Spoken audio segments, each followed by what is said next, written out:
What's the matter? What's the matter? What's the matter? What's the matter? It's time for you to learn some science terms. Are you ready? Let's go.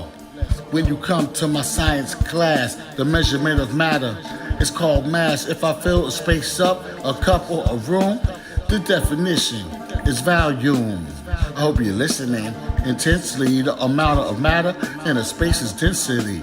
Water turning to steam, evaporation. Water becomes liquid, condensation. Gases condense to liquid, vapor. Do you also love the scientific flavor?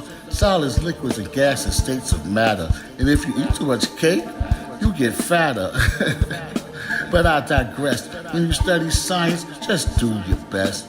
Boiling is at 212 degrees Fahrenheit and freezes at 32 degrees. Alright? Yeah. What's the matter? What's the matter, Mr. Oyo? Yeah. Hip hop teacher. Subscribe on YouTube at the Hip Hop Teacher. I'm here to reach ya and nice to meet ya. Peace.